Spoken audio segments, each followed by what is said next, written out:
नमस्कार दोस्तों, स्वागत है आपका द हाउपीडिया पर। दोस्तों, आप में से बहुत सारे लोगों को ओ लेवल और ट्रिपल सी कंप्यूटर योजना के बारे में कंफ्यूजन हो रही है और कई सारे लोग इसमें सवाल पूछ रहे हैं कि इसकी फीस कितनी है, इसमें एससी एसटी वाले आवेदन कर सकते हैं या नहीं, कोई गवर्नमेंट नौकरी में है वो अप्लाई कर सकता है या नहीं, इसमें कितने पेपर होते हैं, रजिस्ट्रेशन फीस क्या होती है, क्या प्रैक्टिकल होता है नहीं होता है, कहाँ पर इसका क्लास लगेगी और कहाँ पर इसके जो है प्रैक्टिकल होंगे। तो इसमें आपको ए टू जेड पूरी जानकारी मिलने वाली है, तो इस वीडियो को एंड तक जरूर देखिएगा और जो भी सवाल रह जाते हैं आपके मन में वो आप कमेंट में पूछ लीजिएगा। तो सबसे पहले हम बात कर लेते हैं यह योजना क्या है और ओ लेवल क्या है। देखिए, ओ लेवल का जो कोर्स है, ओ लेवल का कोर्स एक फाउंडेशन स्तर का कोर्स है जो कि नीलिट संस्थान द्वारा कराया जाता है, सरकार के द्वारा, जो डोए कहा जाता है एक तरीके से। अब ये जो कोर्स है वो संस्था के द्वारा भी होता है और आप डायरेक्ट भी कर सकते हैं, यानी कि इसकी जो वेबसाइट है नीट की, देखिए ये वेबसाइट है, यहाँ पर जाकर के भी आप डायरेक्टली कर सकते हैं और जो इंस्टीट्यूट होते हैं उनके द्वारा भी आप कर सकते हैं। डायरेक्ट में ये होता है कि वो लोग जिनके पास समय नहीं होता, जो नौकरी कर रहे होते हैं प्राइवेट नौकरी, और जिनकी ज़्यादा इतना समय नहीं होता कि पढ़ाई कर सके रेगुलर जा करके, वो लोग डायरेक्ट करते हैं। और जो लोग समय होता है इनके पास क्लास लेना चाहते हैं वो संस्थान में जाकर के आवेदन करते हैं। अब इसकी जो फीस होती है, कोर्स की जो फीस होती है वो लगभग 15,000 से लेकर के कहीं कहीं 18,000 से 19,000 तक भी चली जाती है। वो संस्थान के ऊपर डिपेंड करता है कितने रुपए आपसे ले रहे हैं। लेकिन अभी ओ लेवल के जरिए, यानी ये जो सरकार के द्वारा योजना चल रही है ओबीसी वर्ग के लिए ओ लेवल की, अब इसमें क्या है, आपका जो प्रशिक्षण शुल्क है, एग्जाम फीस नहीं, सिर्फ प्रशिक्षण शुल्क फ्री होता है, यानी कि आपकी जो क्लासेस लगती हैं वो आपकी फीस जो है माफ की जाती है, क्योंकि सरकार के द्वारा हर अभ्यर्थी पर अधिकतम 15,000 रुपए ओ लेवल के लिए जो संस्थान आपको पढ़ाएगी उसको दिए जाते हैं, और जो ट्रिपल सी करते हैं उनको 3500 रुपए की आर्थिक सहायता दी जाती है कोचिंग संस्थान को।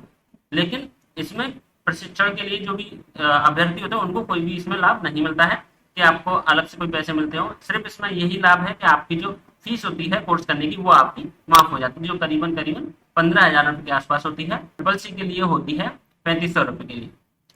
तो नेक्स्ट यहाँ पर सवाल आता है कि पंजीकरण फीस, जो रजिस्ट्रेशन है वो कितना है। अब देखिए, मैं आपको यहाँ पर एक चीज क्लियर कर दूं, अब मैं जो जानकारी आपको दूंगा वो इस योजना के अंतर्गत दूंगा, यहाँ पर इस योजना के अंतर्गत दूंगा, और अलग से जो भी बता दूंगा कि डायरेक्ट क्या लगती है और आप डायरेक्टली जो फॉर्म भरते हैं उसमें क्या रहती है, इंस्टीट्यूशन में बाहर जाके करते हैं। तो अभी सबसे पहला देखिए, एक और चीज क्लियर कर दूं, बहुत सारे लोगों को ये कंफ्यूजन हो रही है कि लोग 3 जून से जो है लास्ट डेट इसमें दिखा रहा है यहाँ पर, तो उसके लिए कंफ्यूज हो रहे हैं कि 3 तारीख तक आवेदन करना था या फिर 16 तारीख तक, क्योंकि मैंने अपनी वीडियो में आपको 16 जून 2026 से आवेदन शुरू बताए थे।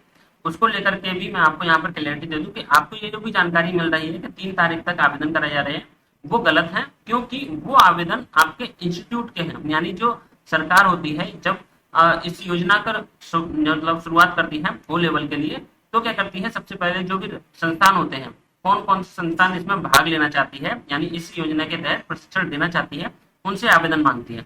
उसके बाद में छात्रों का रजिस्ट्रेशन होता है। तो पहले यहाँ पर इंस्टीट्यूशन का रजिस्ट्रेशन होता है। ये जो लास्ट डेट आपको दिखाई दे रही है उन संस्थाओं के लिए है, ना कि छात्रों के लिए। अब जैसे ही इनकी जो प्रक्रिया पूरी हो जाती है, एक लिस्ट आ जाती है सरकार के पास कि इतने संस्थान आवेदन कर रहे हैं और इनको पढ़ाना चाहते हैं, फिर जब तब जाकर के स्टूडेंट्स का रजिस्ट्रेशन शुरू होता है, जो कि आपका 16 जून से शुरू होगी। उसको लेकर के मैं आपको यहाँ पर टाइमलाइन दिखा देता हूँ। देखिए, साफ साफ यहाँ पर लिखा है, मैंने आपको बताया भी था, लेकिन आप पूरी वीडियो नहीं देखते हैं इसलिए आपको कंफ्यूजन रहती है। तो यहाँ पर आपको दिख रहा होगा कि दिनांक 20/5/2026 से 3 जून 2026 तक नीलिट से ओ लेवल कंप्यूटर प्रशिक्षण एवं ट्रिपल सी कंप्यूटर प्रशिक्षण हेतु मान्यता प्राप्त संस्थाओं लिखा है यहाँ पर, यानी कि संस्थाओं द्वारा प्रशिक्षण प्रदान करने के लिए यहाँ पर ऑनलाइन आवेदन के लिए दी गई है। अब देखिए, यहीं पर थोड़ा सा आप स्क्रॉल करेंगे तो यहाँ पर जो चौथा वाला विकल्प है, अभ्यर्थी द्वारा यानी स्टूडेंट के द्वारा कंप्यूटर प्रशिक्षण हेतु ऑनलाइन आवेदन करके जो भी अपने डॉक्यूमेंट अपलोड करने जाने के लिए यहाँ पर 16 जून 2026 से शुरू होगा, जो कि 10 जुलाई 2026 तक चलेगा। तो इसमें आप कोई भी कंफ्यूजन मत रखिए कि आपका जो समय निकल गया या लास्ट डेट निकल गई। आपको जो भी जानकारी मिली है या फिर कहीं से भी आपने वीडियो देखी या किसी ने भी आपको बताया वो आपको अधूरी और गलत जानकारी दी है, तो आपको सही जानकारी हमेशा यहीं पर मिलेगी। तो आप एक बार जरूर इस वाली जो नोटिफिकेशन को चेक कर लीजिएगा, लिंक आपको डिस्क्रिप्शन में मिल जाएगी, वहां से आप आसानी से देख लीजिएगा। तो यहाँ पर ये चीज क्लियर कर लीजिएगा, 16 जून से 10 जुलाई तक आपके पंजीकरण रहेंगे, बहुत जल्दी शुरू हो जाएंगे, तो अभी आप फिक्र मत करिए। अब बात करते हैं जो आपका पंजीकरण फीस कितनी रहती है। मैंने आपको कोर्स की फीस बता दी कितनी रहती है, लेकिन आपको कोर्स फीस माफ हो जाती है एक तरीके से इस योजना के तहत। लेकिन अगर डायरेक्ट आप जाएंगे करने के लिए तो आपको वो फीस संस्थान को भी देनी पड़ेगी, और अगर डायरेक्ट जैसे सिर्फ एग्जाम देते हैं तो एग्जाम फीस के बारे में भी आगे बात करेंगे। पंजीकरण फीस आपकी जो रहती है 500 रुपए रहती है, लेकिन ये जो फीस रहती है आपकी, एक बार जब आप पंजीकरण करते हैं तो आपके 5 साल तक मान्य रहता है, यानी कि 5 साल तक कभी भी जैसे कोर्स करते करते आपको दोबारा से पंजीकरण करने की जरूरत नहीं पड़ेगी 5 साल तक। लेकिन अगर 5 साल नहीं कर पाते हैं आप कोर्स, जो कि ऐसा बहुत ही कम होता है, तो फिर आपको दोबारा से पंजीकरण कराना पड़ता है। उसके लिए कुछ पैसे बढ़ जाते हैं, लगभग ऐसे 750 रुपए के आसपास आपको देने होते हैं। अब जो मेन सवाल होता है लोगों का कि इसमें एग्जाम फीस कितनी है, परीक्षा फीस कितनी है, क्योंकि जो संस्थान है वो आपसे पैसे मांगती है एग्जाम फीस के नाम पर और पंजीकरण फीस के नाम पर। पंजीकरण फीस आपको पता चलेगी 500 रुपए की जो है आपकी पंजीकरण फीस रहती है। अब जो एग्जाम फीस रहती है वो आपकी हर पेपर के लगभग 1000 रुपए होती है। आपके लगभग 4 इसमें आपके पेपर होते हैं, और इसमें आपकी थ्योरी और प्रैक्टिकल भी होते हैं। तो लगभग 1000 रुपए की आपकी इसमें एक एग्जाम की फीस होती है, एक सब्जेक्ट के हिसाब से जो मॉड्यूल होता है आपका। उसमें आपका देखिए प्रोसेसिंग फीस 100 रुपए रहती है, और इसके अलावा प्रोजेक्ट फीस भी 100 रुपए रहती है। तो कुल मिलाकर आपके लगभग 4000 रुपए की आपकी जो एग्जाम फीस होती है जो सब्जेक्ट के अनुसार, और 500 रुपए की आपकी पंजीकरण फीस रहती है, और 100 रुपए की प्रोसेसिंग फीस, प्रोजेक्ट फीस 100 रुपए की अलग से होती है। तो कुल मिलाकर लगभग आपको 5000 रुपए की इसमें फीस हो जाती है, जो कि आपके यहाँ पर एग्जाम के लिए होते हैं। ओ लेवल में कितने पेपर होते हैं वो यहाँ पर सब दिया। देखिए M1 रहता है, M2 रहता है, M3 रहता है, M4 रहता है, जिसमें यहाँ पर सब्जेक्ट वाइज ये दिया है। इन सभी के आपको जो पेपर देते हैं थ्योरी, प्रैक्टिकल और प्रोजेक्ट इस हिसाब से जो होते हैं उसी के अनुसार आपके यहाँ पर पैसे लगते हैं। तो कुल मिलाकर आपके लगभग 5000 रुपए के आसपास इसमें फीस लगती है। और इसको आप देख लीजिएगा, ये आपका देखिए मैं ऑनलाइन आपको दिखा देता हूँ। ये ऑफिशियल वेबसाइट है नीलेट की। यहाँ पर साफ साफ लिखा है registration fees O level A B C के लिए 500 रुपए है। दोबारा से रजिस्ट्रेशन की फीस 750 रुपए है। अब देखिए यहाँ पर एग्जाम फीस हर मॉड्यूल के लिए, मॉड्यूल कौन से जो मैंने आपको दिखाए थे अभी यहाँ पर, मॉड्यूल यानी कि मॉड्यूल 1, मॉड्यूल 2, मॉड्यूल 3, मॉड्यूल 4, इसमें जो है आपका जो फीस रहती है हर मॉड्यूल के लिए 1000 रुपए की फीस रहती है ओ लेवल के लिए, जिसमें थ्योरी और प्रैक्टिकल आपके शामिल रहते हैं। अब इसमें आपका वाइवा भी होता है और आपका प्रोजेक्ट फीस भी होती है। तो वो यहाँ पर प्रोजेक्ट फीस आपकी देखिए लिखी है 100 रुपए।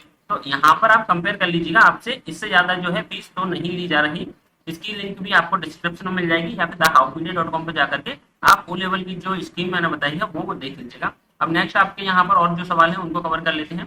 अब देखिए योजना के तहत यहाँ ये कोर्स कितने साल का होता है। देखिए यहाँ पर वैसे तो आपका ये जो कोर्स होता है 1 साल का होता है, और ट्रिपल सी का जो कोर्स होता है आमतौर पर 3 महीने का माना जाता है। लेकिन आपके ऊपर है कि आप इसको कितने साल में कंप्लीट कर पाते हैं। यानी कि अगर 6 महीने में ही आपको लगता है कि आप इस कोर्स को कवर करके चारों का पेपर दे सकते हैं, तो आप एक साथ में इसको दे सकते हैं, 6 महीने में ही पूरा हो जाएगा। साल भर में देख सकते हैं तो साल भर में पूरा होगा। इसके अलावा बहुत सारे ऐसे स्टूडेंट भी होते हैं जो कि किसी एक मॉड्यूल में फेल हो जाते हैं, तो उनको जो है दोबारा से उसका पेपर देना होता है, मॉड्यूल का बैक लग जाती है एक तरीके से, तो उसकी भी दोबारा से आपको फीस देनी पड़ेगी। जितनी बार एग्जाम देगी हर मॉड्यूल का 1000 रुपए, और बाकी की जो फीस होती है आपकी प्रोसेसिंग फीस और प्रोजेक्ट फीस वो आपको देनी होती है। अब ये चीज हो गई। इसके बाद में आपका सर्टिफिकेट कौन देता है, कहाँ पर मान्य है, नीलेट के द्वारा। ये जो नीलेट संस्थान है, देखिए आप डायरेक्ट कीजिए, किसी बाहर से योजना के अलावा बाहर से करेंगे तो भी, या फिर इसी योजना के तहत भी आप करेंगे तो आपको नीलेट के द्वारा ही सर्टिफिकेट दिया जाता है। और यह पूरे जो भारत में है आपका मान्य रहता है। सभी सरकारी नौकरियों में डोएक जो आप सर्टिफिकेट मांगा जाता है ओ लेवल का, वो यहाँ पर मान्य रहता है। अब बात करते हैं क्या अन्य जो वर्ग हैं SC ST जनरल वाले इसमें अप्लाई कर सकते हैं। देखिए नहीं, इसी योजना में आप अप्लाई नहीं कर सकते। आप डायरेक्ट करना चाहें तो डायरेक्ट आप इसमें एग्जाम के लिए फॉर्म भर सकते हैं यहाँ पर जाकर के, और आप डायरेक्टली एग्जाम दे सकते हैं, जिसमें कि आपकी फीस वही रहेगी, लेकिन आपको जो है कोर्स के लिए जो आपका यहाँ पर बेनिफिट मिलता है प्रशिक्षण का फ्री में, वो नहीं मिलेगा। लेकिन आप अपने जो भी विभाग, जैसे आपके जो SC ST के लिए जो समाज कल्याण विभाग होते हैं, उनकी वेबसाइट पर जाकर के आप देख सकते हैं। अलग अलग योजनाएं चलती रहती हैं, उनके लिए अलग से बहुत सारे ऐसे कोर्स रहते हैं MSME के द्वारा। वहां पर बहुत सारे ऐसे कोर्स होते हैं जो कि आपको लगभग इसी तरीके की प्रशिक्षण देते हैं, तो उनसे भी आप देख लीजिएगा, संपर्क कर लीजिएगा। अब देखिए क्या सरकारी नौकरी वाले इसमें अप्लाई कर सकते हैं, नहीं, ये सिर्फ उन लोगों के लिए जो बेरोजगार युवक युवती है, या फिर क्योंकि इसमें आपको आय प्रमाण पत्र देना होता है। इसमें देखिए शर्त है, यहाँ पर मैं आपको दिखा देता हूँ। देखिए ये ऑफिशियल नोटिफिकेशन है जो कि सरकार के द्वारा जब ये योजना शुरू हुई थी तभी लागू किया गया था।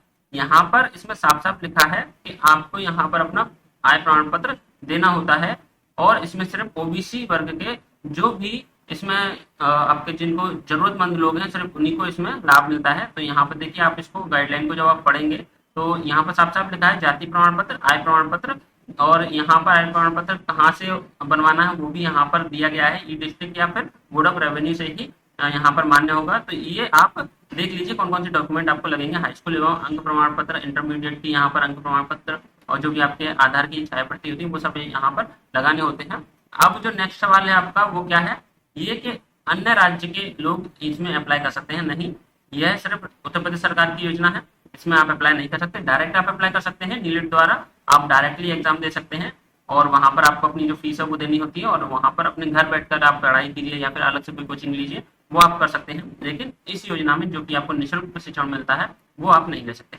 अब देखिए बहुत ही एक जरूरी चीज है जो मैं आपको बता दूं, अगर आपने वीडियो अब तक देखी है तो बहुत ही महत्वपूर्ण सलाह है। जब भी आप फॉर्म भरेंगे नीलेट के द्वारा, जैसे आप यहाँ पर तो आपने इस इंस्टीट्यूट के जरिए जिसके भी जरिए आप अप्लाई करते हैं, अभी इस योजना के जरिए जब आप अप्लाई करेंगे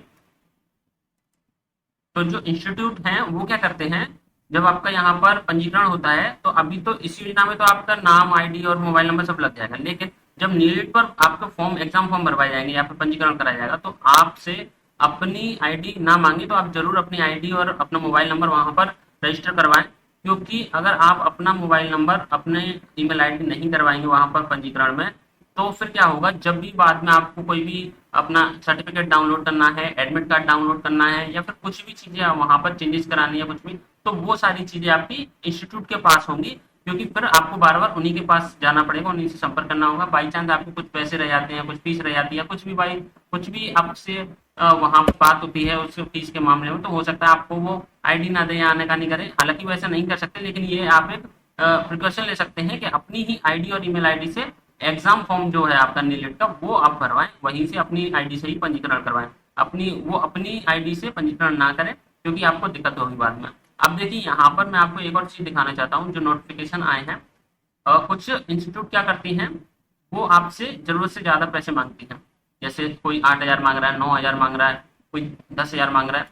तो ये जो है आपसे नहीं मांग सकते। यहाँ पर ये जो देखिए, ये नोटरी शपथ पत्र है जो कि संस्थाओं के द्वारा इस योजना में जब आवेदन करते हैं वो लोग, तो सरकार को दिया जाता है। यहाँ पर साफ साफ लिखा है, संस्था नीट परीक्षा शुल्क के अतिरिक्त अभ्यर्थियों से किसी भी अन्य प्रकार की शुल्क की मांग नहीं करेगी। यदि विभाग को संस्था के विरुद्ध इस प्रकार की कोई शिकायत प्राप्त होती है तो विभाग इसके खिलाफ कार्रवाई करेगा। तो यहाँ पर आपको ये चीज क्लियर होनी चाहिए कि आपसे जरूरत से ज्यादा इसमें फीस ना ली जाए। और आपको लगभग सभी जो सवाल हैं वो इसमें कवर हो गए होंगे। अगर आपको कोई भी सहायता चाहिए या फिर जानकारी चाहिए तो इसमें जो नोटिफिकेशन है यहाँ पर ऑफिशियल वेबसाइट पर जाकर के इसकी यहाँ पर जो भी कॉन्टैक्ट नंबर है, चीजें हैं, वहां पर जाकर के आप इसमें बात कर सकते हैं और अपनी जो भी शिकायत है या फिर निर्देश हैं उनसे ले सकते हैं। तो आशा है दोस्तों आपको यह जानकारी पसंद आई होगी। ऐसी जानकारी और अन्य सरकारी योजनाओं के अपडेट के लिए चैनल के साथ जुड़े रहिएगा। धन्यवाद।